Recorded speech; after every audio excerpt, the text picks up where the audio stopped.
Hi everyone, welcome back. So today I'm going to just be covering some new fantasy books that I have recently read, specifically two of them.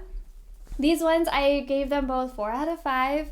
I have read some other books since then. I had 2 DNFs. I'm not going to cover those right now. I'll let you anticipate which ones those are later. But right now I'm going to cover, the first one is Blood Over Bright Haven. This one was really good. I enjoyed this one so much. It's the same author from Sword of Kaigan, which that is another of my favorite books. I love that one so much. That one's a 5 out of 5 for me. This one was probably more of a 4 out of 5. I did like it. I read it really quickly, but I wasn't too fond of the ending. And so I don't want to give any spoilers on that. I didn't really like how the ending went. And so that's just kind of why I put that down a little bit. I guess maybe it works for some because it might feel like that's how it should work. But I just felt kind of let down by it. I don't know. So, I just wasn't too fond of that point. So that's probably the only reason why I didn't give it a 5 out of 5. But other than that, I read it really quick. I enjoyed it. It had a lot of great themes in it. I just really enjoyed it. It's a really unique story. I really liked it. But if you're going to compare this one with the Sword of Kaigan book, definitely Sword of Kaigan. I enjoyed that one so much more. But this one's still really good, and I definitely recommend giving it a try. On that note, though, it is more of that dark academia kind of theme. There are a lot of dark moments in the book. So, it has more of that darker atmosphere to it. And if that's not something you maybe want to read or you don't enjoy, and the ending isn't, rainbows and sunshines. So if you want more reading and books that have more of that, then this may not be for you. But I really did like this. And so if you maybe like some of the other books I read, maybe you'll be like, oh, I probably will like that one too. But yeah, so the main characters and the main story of this book, it follows Siconia, I'm going to say Siconia, I'm guessing that's it, and Thamo, I think they call him Tom at some point, but Thamo.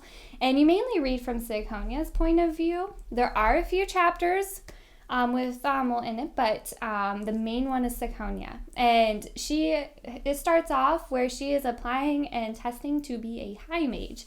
And no woman has ever been named a high mage where she is at. It is the city's belief that women should only be homemakers, teachers, or secretaries. They should never aspire to be a part of the high magistry because a woman's mind is too emotional and fragile. So she sets out to prove these ideologies wrong because it's part of their religion, their grounding, their foundation. And so she's trying to disprove and prove that she's good enough to be a part of this.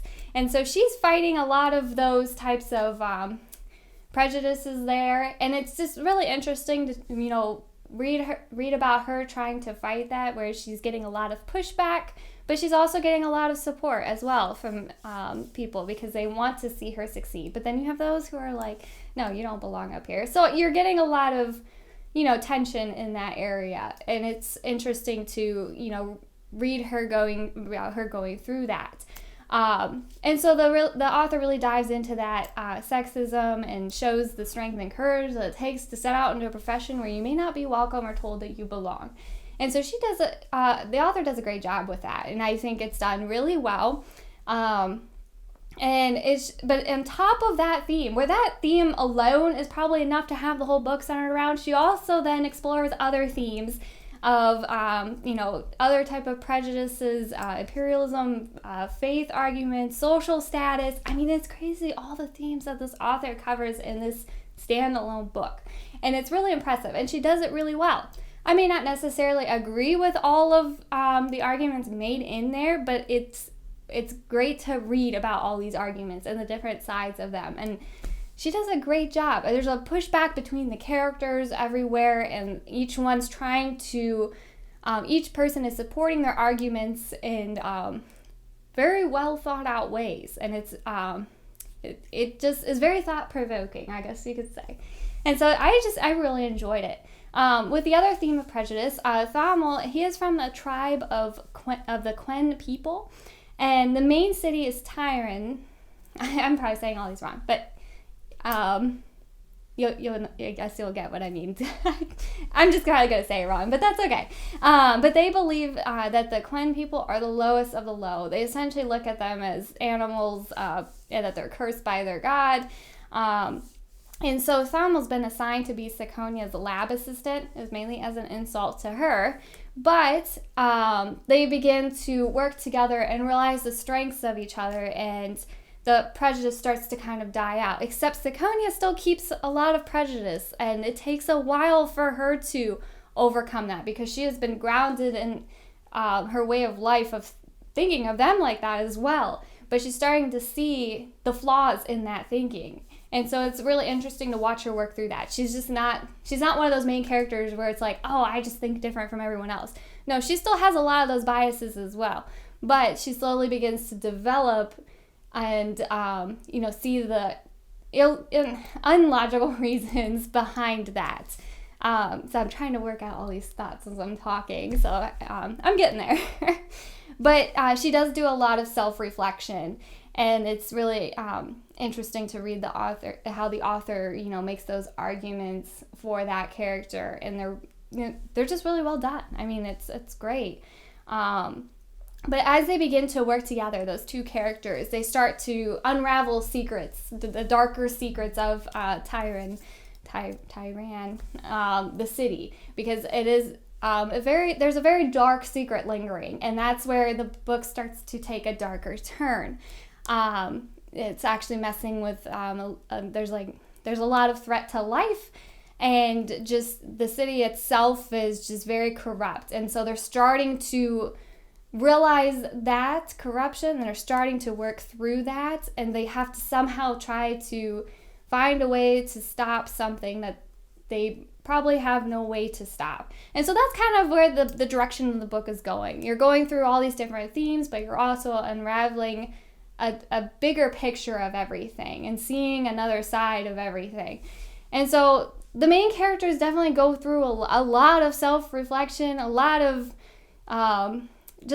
self-doubt. I mean, it's not exactly a happy book, I guess you could say, but it's really interesting to read about all these different themes and what is going on. Siconia, her world is essentially flipped upside down, and she's really having to struggle with that. She definitely has a lot of down moments, and so this book is definitely tackling a lot. Considering this is a standalone book, it is pretty impressive just how much this book covers. It is very well fleshed out.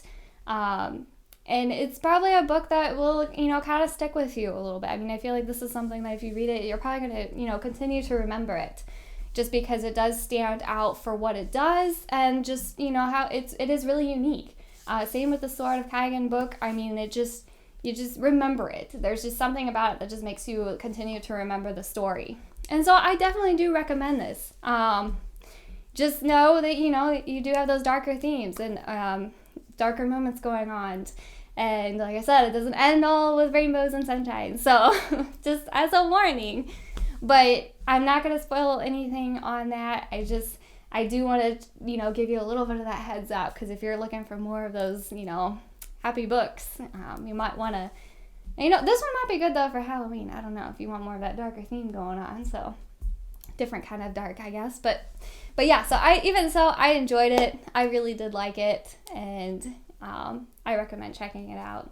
Especially if you do like some of the other books that I read, I definitely recommend it. My next book that I read, this was also a 4 out of 5, but was Emily Wilde's Encyclopedia of Fairies, complete end of the spectrum from the other book I just read. This one is definitely more of your kind of happy, optimistic kind of read. I would probably categorize this more as a YA book. I'm not going to lie, when I first read this book and I first checked it out, I had no idea what to expect.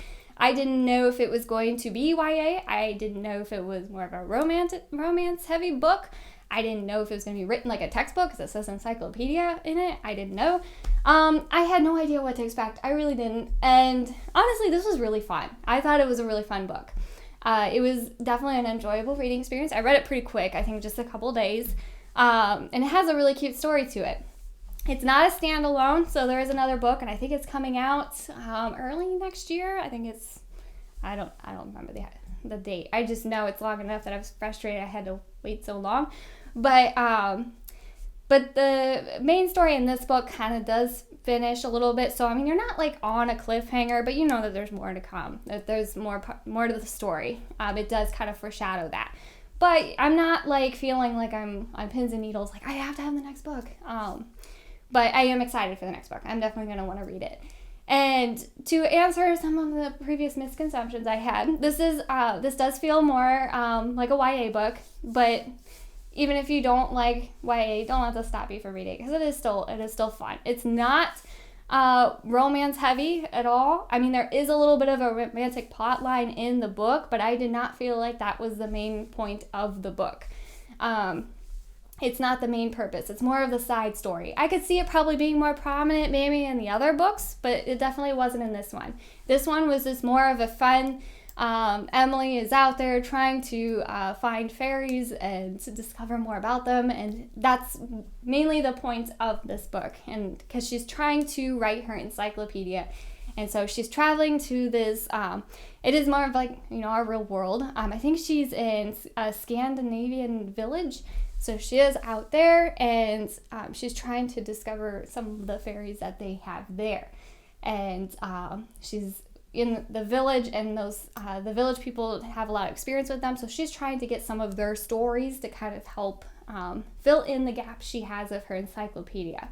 So it is really interesting. And this isn't fairy like Sarah J. Maas books or the fairies that are turning into now. This is more of your classic fairies, where they're the tricksters. They're more cunning and conniving. You actually get more of like the brownies and like all these like other, like your more typical fantasy thoughts of fairies. And it kind of reminds me a little bit more of the Cruel Prince trilogy world, where they're more of like, they're showing the darker side of that. It's not like all just like, it's not like Sarah J. Maas. That's all I can say. That's not real fairy. So you're getting more of like you're getting more of the fun story part, because like Emily, she's having to she'll like turn her clothes inside out to not be enchanted by something, or she'll hold on to a piece of metal like a coin to help not be enchanted. So I mean, she knows like a lot of the tricks, and she knows a lot of the lore of them, and that helps her be able to interact with them. So it's very interesting to read some of those fun little points, and I enjoy that more because that definitely makes it fun. So I really had fun with it. She does interact with them, so you do get some fun interactions. And I had fun with this story. But she also has, so she is a professor, so that's why she's writing this encyclopedia. But she also has a co-worker, essentially, her colleague, who is Wendell Brambleby? I don't know, it's a funny name. But he ends up joining her. And he has a secret of himself that kind of helps the story. I don't know if that's a spoiler or not, but I'm not gonna. You can just read that he does have a secret of his own, and so you kind of find out right away. I mean, Emily knows herself, but I'm gonna just let you read it because it's fun.